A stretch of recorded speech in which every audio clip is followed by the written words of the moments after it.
Saudara, lalu seperti apa adu gagasan dan strategi dari masing-masing ketua tim ses yaitu Calontong dan juga Sahroni? Kita perbincangkan dengan Direktur Eksekutif Indikator Politik Indonesia, Mas Burhanuddin Muhtadi yang telah bergabung bersama kami di Kompas Malam. Salam sehat Mas Burhan. Ini kalau kita lihat menarik ya, karena masing-masing ketua tim sesnya ini punya background yang berbeda. Anda Ya, melihatnya seperti apa nih latar belakang ataupun latar belakang akhirnya memilih background yang berbeda baik pemilihan Calontong maupun Sahroni?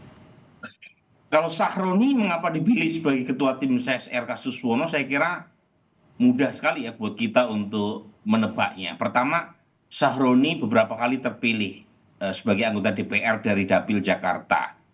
Tiga ya, yang mewakili Jakarta Barat, Kepulauan Seribu, dan Jakarta Utara. Hmm. Jadi punya basis. Dan yang paling penting, Sahroni dikenal dekat dengan Anies Baswedan. Jangan lupa, Sahroni adalah ketua panitia perlombaan Formula E pada waktu Anies menjadi gubernur. Dan itu menjadi penting, terutama untuk memperebutkan hati pemilih anak Abah yang kecewa karena anak Abah gagal berlayar ya dalam Pilkada 2024.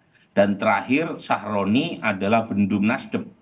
Kita tahu Nasdem mendukung RK Suswono tetapi tidak mendapatkan posisi baik cagup atau cawagup.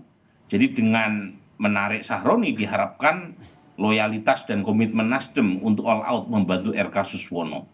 Nah, yang Cak Lontong memang saya belum tahu persis ya apa alasan utamanya. Hmm. Alasan yang disampaikan oleh Mas Pramono Anung bahwa Cak Lontong ini akan memberi semacam warna keriangan dalam kampanye Pramono Anung Rano Karno. Dan jangan lupa Cak Lontong ini sudah aktif berkampanye buat Ganjar dan Mahfud MD dalam Pilpres kemarin, sehingga secara ideologis tidak ada masalah sama sekali dengan PD Perjuangan.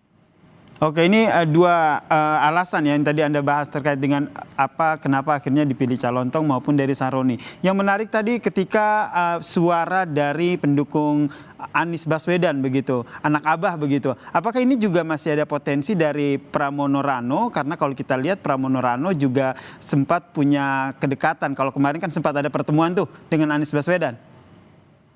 Iya, jadi kalau dari sisi ideologis dan demografi, Hmm. pemilih Anies Baswedan yang dikenal sebagai anak-anak Abah ini itu lebih dekat ke basis PKS, ya, basis RK Suswono. Karena kita tahu ya basis pemilih Anies itu umumnya berada di Jakarta Selatan dan Jakarta Timur, yang notabene kalau dari sisi keislaman itu lebih konservatif, dan pilihan partainya umumnya adalah PKS, Hmm. partai-partai Islam yang lain.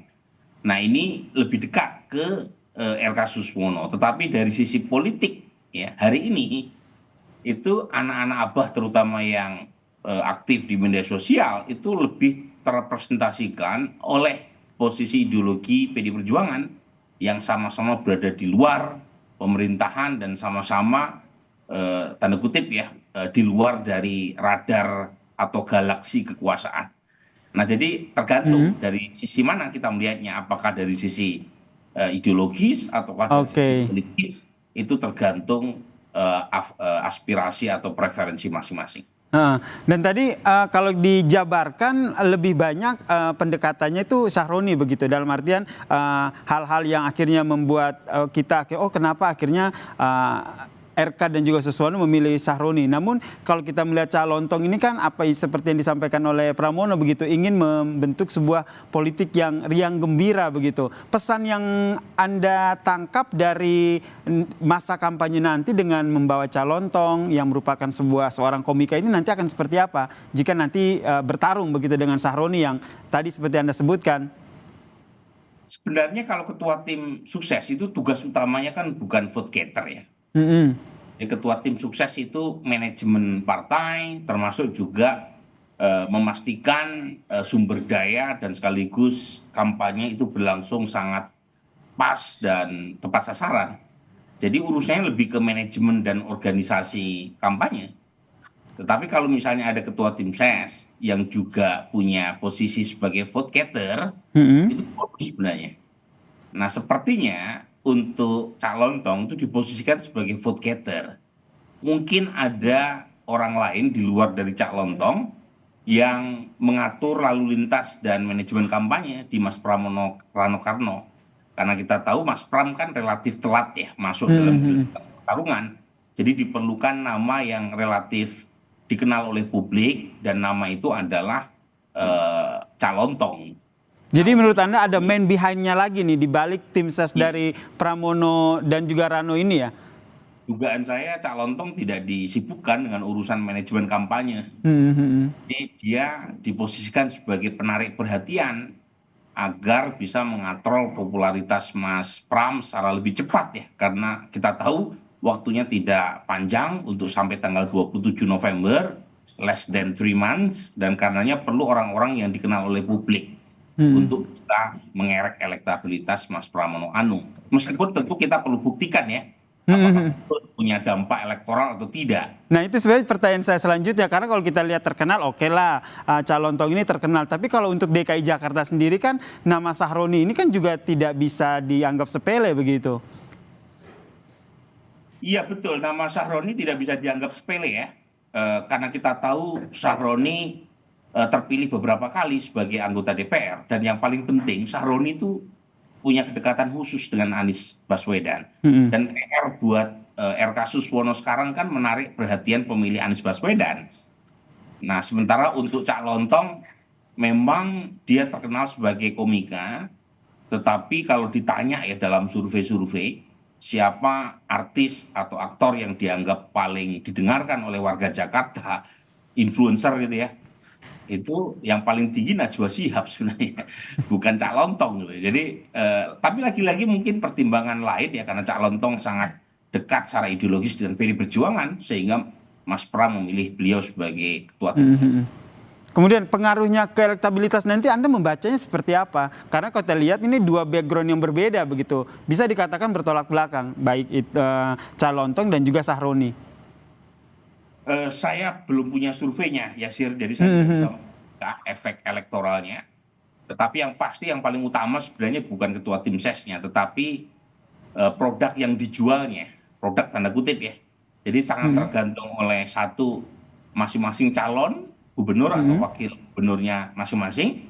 Yang kedua adalah mesin partai pendukungnya, apakah mampu atau tidak ya bekerja secara maksimum untuk bisa menaikkan elektabilitas calonnya. Jadi dua itu yang paling utama. Kalau ketua tim ses selama ini sih efek elektoralnya tidak terlalu besar, menurut pengalaman sebelumnya.